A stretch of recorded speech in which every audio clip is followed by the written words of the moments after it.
அண்மை செய்தியாக பார்த்து வருகிறோம்.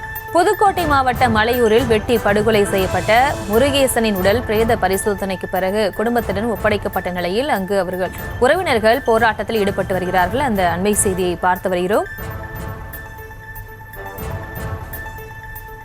இது தொடர்பான கூடுதல் விவரங்களோடு இணைகிறார் செய்தியாளர் பாக்கியராஜ். வணக்கம். இங்க என்ன நடக்குது, விவரங்களை வழங்கலாம். புதுக்கோட்டை மாவட்டம் கரம்பக்குடி அருகே மலையூர் பிள்ளையார் கோயில் தெருவைச் சேர்ந்த முருகேசன் இவர் நேற்று அதே ஊரில் தனது வீட்டில் இருந்து 200 மீட்டர் தூரத்தில் உள்ள அரசு மதுபான கடைக்கு சென்று வெளியே இருசக்கர வாகனத்தில் அமர்ந்தவாறு செல்போனில் பேசிக் கொண்டிருந்த போது அங்கு மர்ம நபர்கள் முருகேசனை சராமாரியாக வெட்டியதில் சம்பவத்திலே உயிரிழந்தார். இந்த கொலை செய்யப்பட்ட சம்பவத்தை கண்டித்து அவர் உறவினர்கள் நேற்று இரவு புதுக்கோட்டை சாலையில் சாலை மறியல் போராட்டத்தில் ஈடுபட்டனர். அதனைத் தொடர்ந்து பதட்டமான சூழ்நிலை நிலவியதை அடுத்து போலீசார் அதிக அளவில் குவிக்கப்பட்டனர். இளைஞர் கொலை செய்யப்பட்டதை தொடர்ந்து இன்று பதட்டமான சூழல் நிலவியது. அதனைத் தொடர்ந்து அங்கு உள்ள கடைகளும் அடைக்கப்பட்டு தீவிர போலீஸ் பாதுகாப்பு போடப்பட்டது.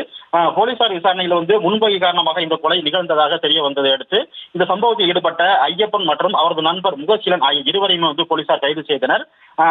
கொலையாளிகளை கைது செய்யவில்லை என்றால் சடலத்தை வாங்க மாட்டோம் என்று உறவினர்கள் ஏற்கனவே போராட்டத்தில் ஈடுபட்ட நிலையில் இருவரையும் கைது செய்துள்ளதாகவும் மேலும் சம்பந்தப்பட்ட நபர்களை கைது செய்ய நடவடிக்கை எடுப்பதாகவும் போலீசார் தரப்பில் உறுதியளிக்கப்பட்டது.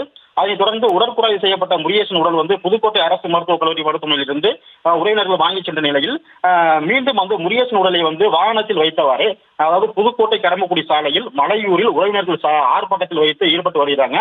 கைது செய்யப்பட்டவர்களை உண்மையிலேயே கைது செய்யப்பட்டார்களா என்பதை காட்ட வேண்டும், முழுமையான விசாரணை நடத்த வேண்டும் என கோரிக்கை வைத்து ஆர்ப்பாட்டத்தில் ஈடுபட்டு வருகின்றனர். இதனைத் தொடர்ந்து பதட்டமான சூழ்நிலை நிலவி வருவதால் போலீசார் ஆர்ப்பாட்டத்தில் ஈடுபட்டு வருவர்கள் பேச்சுவார்த்தை நடத்தி வருகின்றனர்.